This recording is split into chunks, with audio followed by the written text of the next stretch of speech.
I have the honor of introducing our keynote speaker, who has traveled about 600 miles from Iowa to be with us today. So Dr. Stephen Warren is a professor of American Studies at the University of Iowa, where he also leads and coordinates the university's work on Native American and Indigenous studies.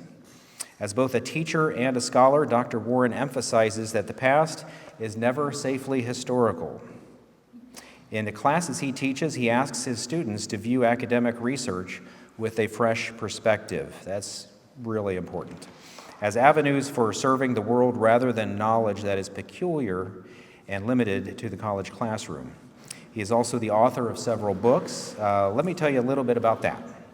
In his first book, The Shawnees and Their Neighbors, 1795 to 1870, Dr. Warren used Shawnee history to explore how Native peoples adopted national governments modeled after the United States in response to American missionaries and the federal policy of Indian removal.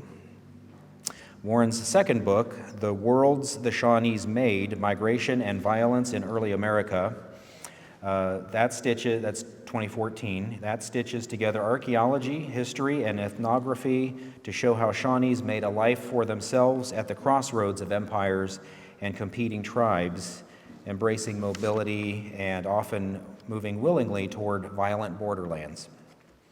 Warren's recent scholarship reflects his growing interest in community-engaged scholarship. In 2017, he edited the Eastern Shawnee Tribe of Oklahoma, Resilience Through Adversity, published by the University of Oklahoma Press.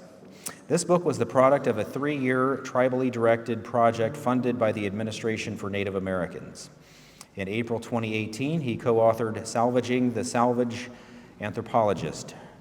Let's see if I can get this pronunciation right. Erminie Wheeler Vogelin.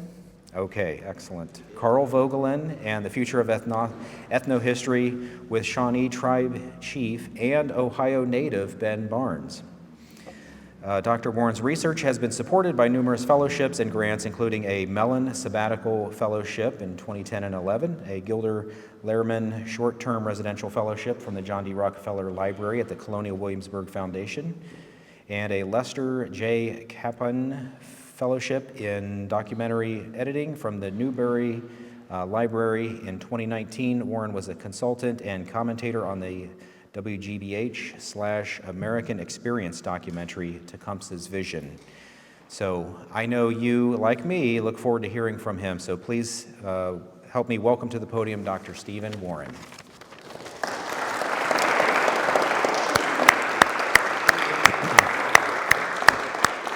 I didn't screw that up too bad. I appreciate it. Hi, everyone. Thank you for being here, and thank you for that kind introduction. I'm short, so I want you to be able to see my face. So yeah, I came here from the University of Iowa, but I've spent a lot of time here in Ohio, and what I wanted to start off is just by saying that I'm a non-native scholar who has been fortunate enough to work with the 3 federally recognized Shawnee tribes for some time now, since 2001. And in the basis of that work, I have been able to kind of grow that to work with other Native nations from the Ohio Valley, including the Miami tribe of Oklahoma and the Potawatomi, various Potawatomi nations. And so it's really been a privilege of my work, and I have a confession to make just to start, which is that I was sharing earlier with Kane Stratton. I've really spent the vast majority of my career running away from both the American Revolution and Tecumseh, but it's events like this that draw me back in to that history. And I want to explain that by just saying that I've really been interested in telling the story of the survivors of the American Revolution and then the War of 1812. That to me is the central focus of my work, and so I would just encourage folks here to think about Native Americans in the present. To think about the fact that Ohio is a removal state that there are no federally recognized tribal nations who are headquartered here, despite the fact that there were at least 10 to 12 tribal nations in the period that we're discussing today. So I often think about the consequences of that when I drive across the Midwest to Oklahoma. It's a long commute. I mean, so to do community engaged scholarship, even from Iowa to Oklahoma, it takes a toll. It would be nice if we could come here. Having said that, I want to thank Jessica Siders for putting this together. I want to thank the Ohio History Connection and Todd as well for your work. Something that's really amazing that's going on in Ohio is really over the last, I would say, 20 years, there's been a lot of good work going on toward reconciliation. And so the people who I know, Chief Glenna Wallace, for example, Chief Ben Barnes, Jeremy, are frequent guests here in Ohio, and I think that's really important. So I just want to congratulate Ohioans for making that necessary move. So let's get into this. What I want to do today is talk about the kind of legal history of Lord Dunmore's War, the essential context of it, and I want to sort of start with a question that I think is really important, which is, by what right did Europeans claim this land? How did they justify it, the taking of it? And the history of that is both immediate to the American Revolution and longer, dating back to 1492. And so the beginning of this whole claim of territory begins with Pope Alexander VI, who authored a papal bull called Inter Cetera, which is often or also described as the doctrine of discovery. And as you can see, what it does is it grants the Spanish the right to claim land that is not held by Christians. In 1494, Portugal became very upset at Inter Cetera because it seemed to suggest that the Spanish could claim all of the indigenous world for themselves based on Inter Cetera. So he drafted a legal treaty called the Treaty of Tordesillas that essentially divides the world in half between the Portuguese and the Spanish. And so, if you've ever wondered why they speak Portuguese in Brazil, but not in Chile, there's your answer. The point of all of this, you all must be thinking, is, what on earth does this have to do with American history? And the essential kernel or takeaway of this is that the doctrine of discovery has a very long life. We sometimes refer to it as the doctrine of conquest, which Jeremy alluded to quite nicely in his presentation. Here, the legal scholar Robert Miller explains that under the doctrine, Indian nations could only sell their land to the Euro-American government that claimed the discovery power over them. And so what happens in the Ohio Valley is that the Spanish and the Portuguese establish a legal precedent for the justification of taking indigenous lands through Christian universalism. If it's not held by a Christian nation, then it is ours to claim. And the nuances of that get fleshed out in English common law, which then is further elaborated by John Locke. And, we frequently mention the Second Treatise of Government as one of the bases for the American Revolution, and it's Locke who came up with this fascinating example. He called it vacuum domicilium. He authored it in 1690, and it became the added basis for the justification of taking indigenous lands. One of the things that the folks involved in Lord Dunmore's war frequently reported is that they didn't seem to recognize Native American land use practices. They were so culturally encased in their European milieu, their perspective, that they didn't understand the seasonal round of indigenous people. They didn't understand the use of fire. They had a tendency to see difference as absence. If it didn't correspond to a European corollary, then it simply didn't exist. And so under vacuum domicilium, Locke explains that the labor of his body and the work of his hands, whatsoever then he removes out the state that nature has provided, he's mixed his labor with and joined it to something that is his own. And that is what makes property. And I often think about this because I don't know about you all, but the old saying, fences make good neighbors. Being a good suburban dude, I have a neighbor who is absolutely obsessed with our property line.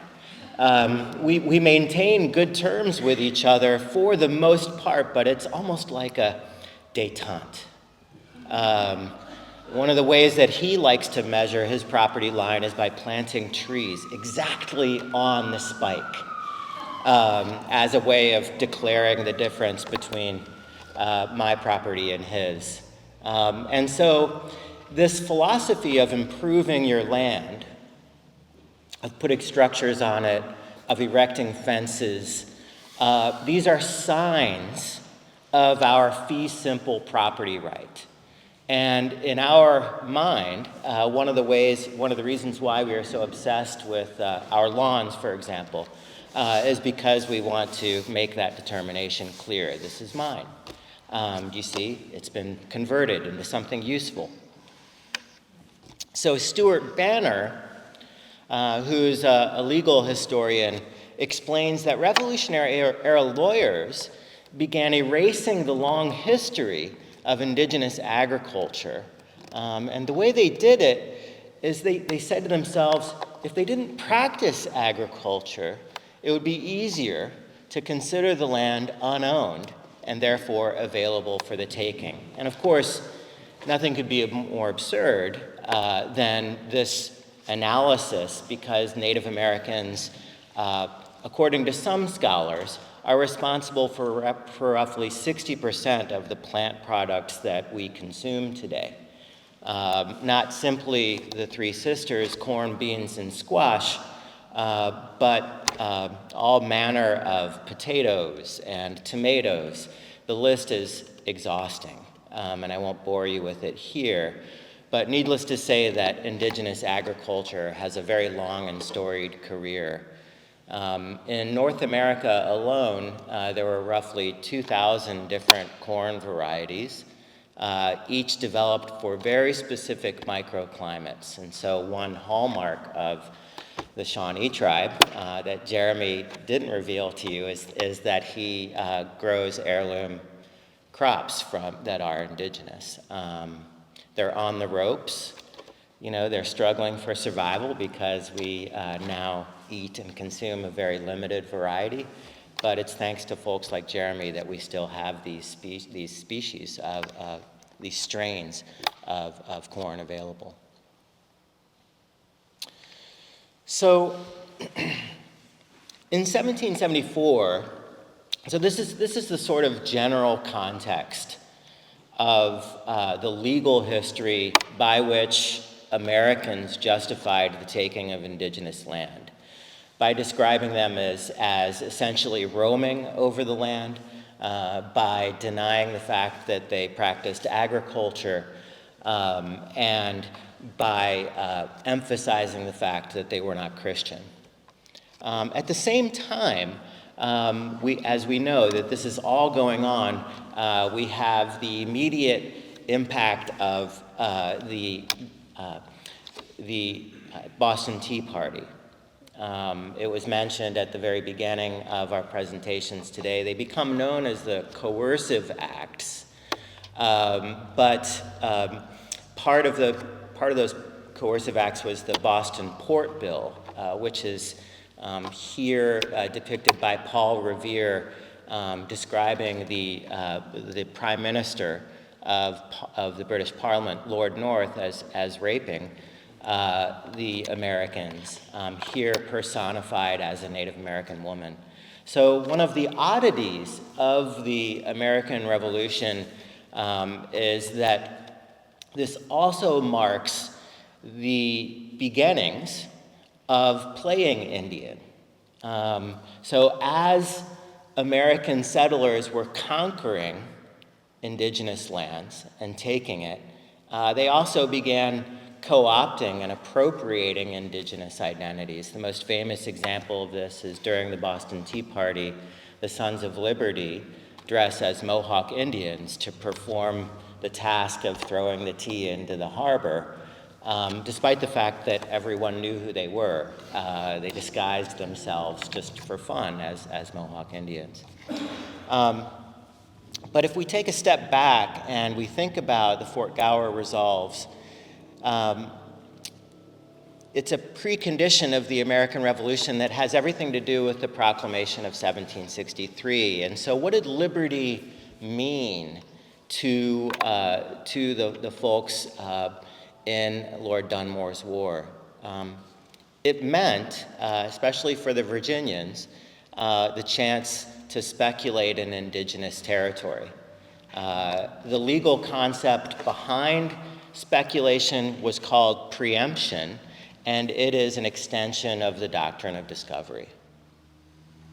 So it's really important to point out that Washington, like Jefferson and Patrick Henry, wanted King George III to validate their speculative titles to the Ohio Valley. And this is important because speculators need the title that only the crown can grant in order to profit from the sale of lands not yet conquered. So they are desperate for the British Parliament to approve, and Lord North denies that ability. He declines to validate their preemptive title. And so historian Michael Blackman, if you're interested, has a really wonderful book out. It just came out. It's called Speculation Nation. And in that book, he says this preemption deal was a new kind of property right, a commodified claim to native land that white Americans coveted but did not command. So it's a kind of aspirational sovereignty. You know, one of the things that I think is important to point out is that the Treaty of Fort Stanwix is an example of aspirational sovereignty. The people of the Ohio Valley had not agreed to the sale of that land. It was claimed falsely by other tribal nations, as Jeremy ably described. And so what it is it's an anticipation of Native American demise. It's an anticipation that Native people will not be able to hold their land, and when that time comes, they will be the first possessors of that property. So people who are indigenous, and for them, you know, they had to, we should think about the American Revolution as a very long American Revolution in the Ohio country. 1774 is in a sense, a beginning, but its real end for people of the Ohio Valley is not until 1794 in the Battle of Fallen Timbers, or really the Treaty of Greenville in 1795. And so the best articulations of indigenous responses to the idea of preemption comes from the 1790s. And so here, I just wanted to share that Timothy Pickering, who was appointed a treaty commissioner by George Washington, he attempted to get Native people to agree to sell the land to the United States through preemption, and they said that they wouldn't. And they described American intentions this way. They massacred whole nations. They made dogs of those whose lives they spared. And in rejecting the doctrine of preemption, the Indians have proven that we will never submit to be your dogs. It's a fascinating use of animal imagery as metaphor, and I encourage you all to think about that. So I have two dogs. I love them. I have a Dachshund and a Vizsla. They drive me crazy. I love to walk them, and they look alike, and except one is obviously tiny, and so it makes people laugh. I bring joy to people's lives by walking my dogs together. But anyway, the point here is that dogs, from an indigenous perspective, are unlike other animals because they're domesticated, which to an indigenous person is a form of enslavement or lack of freedom. And so Native peoples believed that that is what both the English and the Americans were trying to do. So what I'd like to do now is suggest that we have a pretty granular understanding of the ways in which the American Revolution transpired. We can take it down to the month. We can take it down to the specific resolves, the Fort Gower resolves. But oftentimes, we don't know a whole lot about indigenous conceptions of land ownership, indigenous conceptions of their economy. We don't stop long enough to sort of consider what they were doing at the time and why the land was so important to them. And so I want to pause for just a second and try to talk a little bit about Native persons' use and understanding of land, flora, and fauna in the Ohio Valley. And generally speaking, Native peoples of the Ohio Valley had a seasonal economy that was highly contingent upon available food sources throughout a cycle of the year. They always aggregated at large summer villages where they farmed, but the range of their migration from those summer villages to winter hunting camps, to maple sugaring groves, to fishing stations could be 300 miles. And so vacuum domicilium, understood in that context, does violence to the seasonal round. It would be impossible for Native people to survive on simply their summer agricultural village, and that's an important point to make. This large pattern was common throughout the Great Lakes and the Ohio Valley. It was called the Miami-Potawatomi settlement pattern. One of the beautiful things about this seasonal round is that it was based on seasonal cues.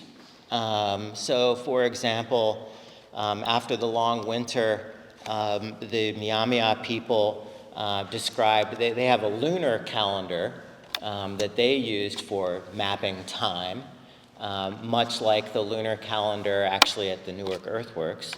And in that calendar, the Black Bear Moon noted the time in which it was time to go and tap maple sugar trees. In the same way as the late spring, when the whippoorwill began singing, that was the time to plant. And so migration patterns were determined by a relationship with plants and animals in the natural world. There's a diversity of food available to folks based on these seasonal migration patterns, and so after tapping maple sugar trees, folks often moved to fishing camps, particularly around the Great Lakes, to tap into the availability of sturgeon and other migratory fish species that spawn in the rivers and streams of the Ohio Valley. And then, of course, there's agriculture and gathering.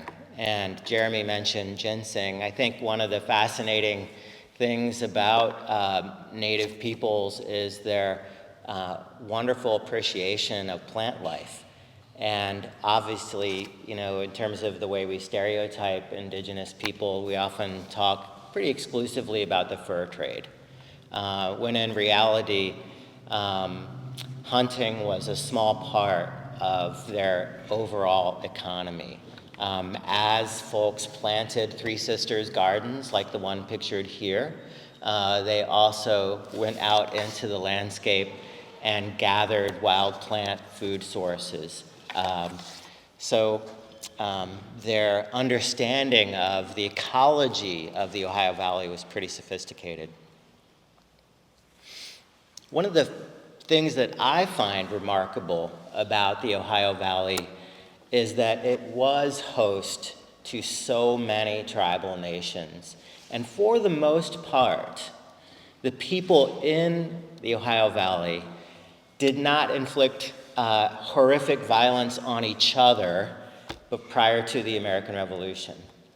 There was a way of working out territoriality.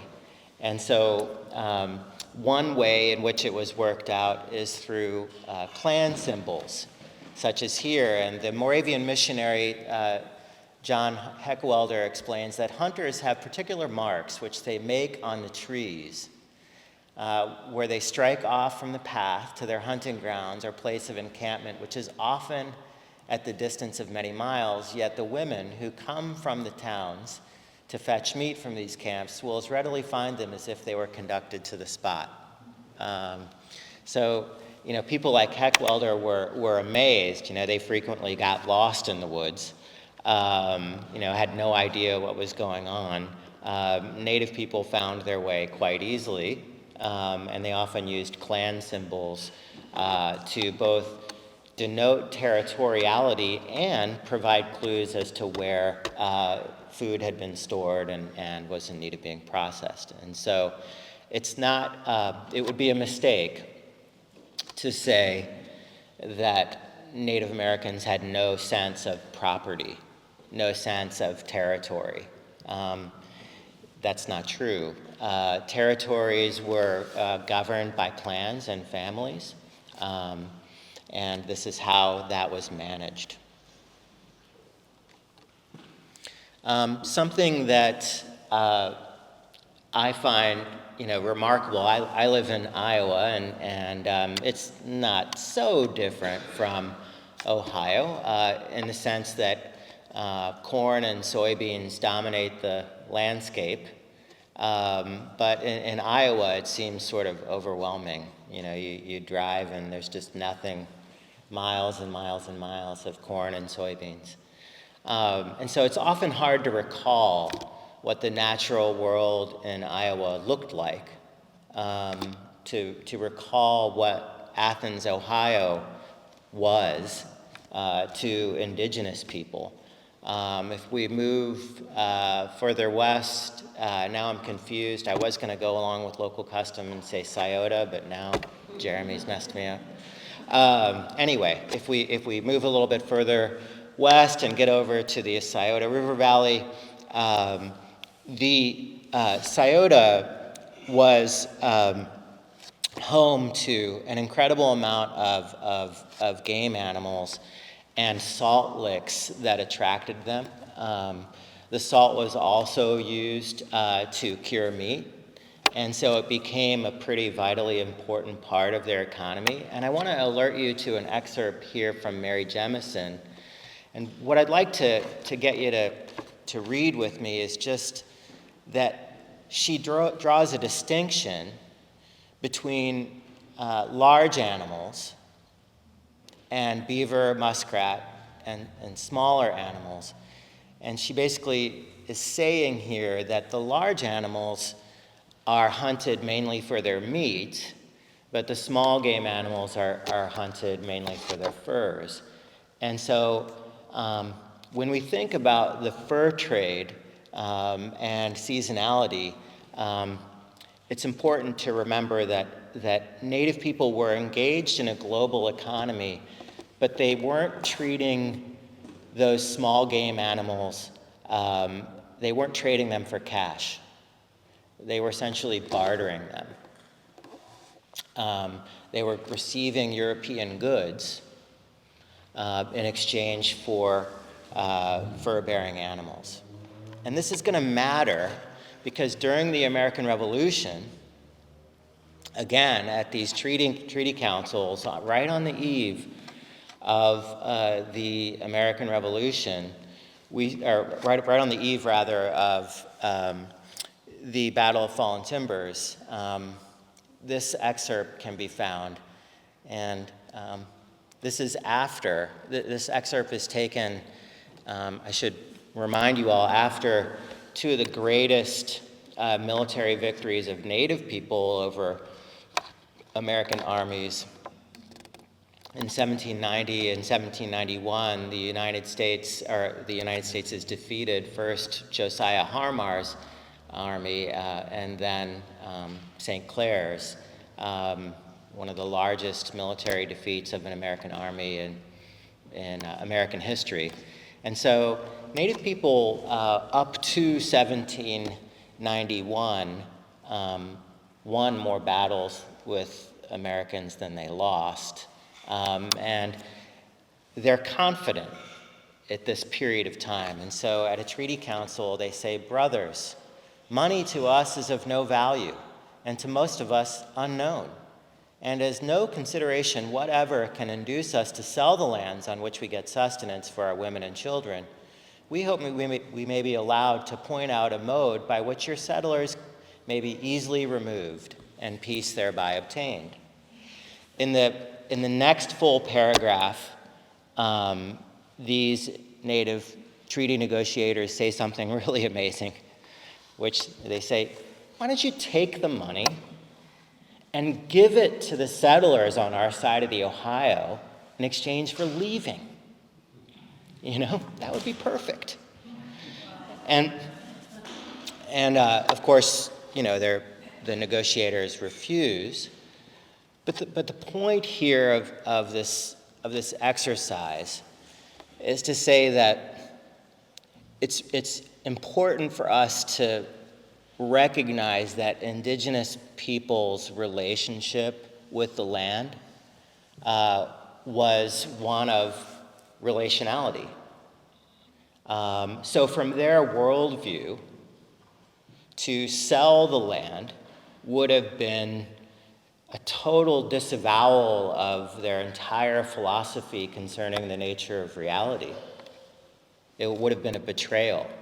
And there are many excerpts taken well after this of indigenous people saying, you know, if I stop hunting, if I stop gathering, if I stop fishing, I will face divine retribution. And the reason they think this is because, again, they are part of this relational world with flora and fauna, who they consider to be persons. They have souls, they make decisions, they decide where they want to be. And this idea of relationality with other than human persons is really fundamental to the way indigenous people understand their place in the world. And so here, the treaty commissioners are attempting to get Native people to treat land as a commodity, again, as sort of something that can be assigned a monetary value. And this was anathema to them.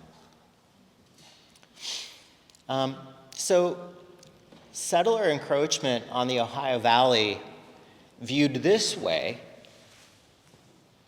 undermined the carrying capacity of the land. Now, Native people don't use that phrase, carrying capacity, but they absolutely understood that that's what was going to happen when you lose Kentucky through the Treaty of Fort Stanwix, you know, when you lose most of Ohio through the Treaty of Greenville. You know, you're losing the ability to sustain your people and their foodway, which has served them for generations. It's significant because we know that in the 1790s, there really wasn't much of a push toward commercial agriculture, even among frontiers people in the Midwest. You know, one of the things that we can learn from, say, the Whiskey Rebellion in the aftermath of the American Revolution, the reason why farmers were converting their corn to whiskey is because they didn't have a market to sell it. You know, so most settlers in this region were poor dirt farmers who didn't really have a deep engagement with the global economy. Native people did, mainly through the sale of small fur-bearing animals, but to deny them that ability through these treaties was of massive consequence. There was no viable alternative to that system available to them at that time. And so you can see why it became existential for them to oppose Americans.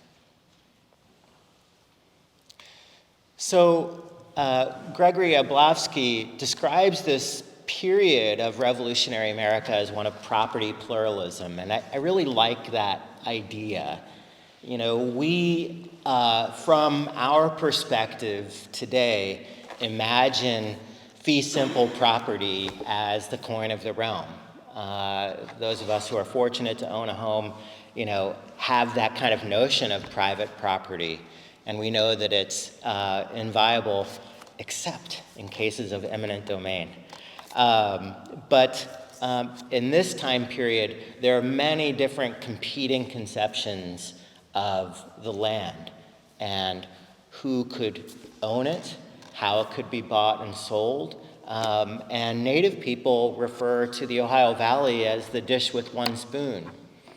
What they mean by that is that in response to settler aggression, they will form a pan-Indian resistance movement really pretty much immediately after Dunmore's War, in which no one tribal nation can sign away lands.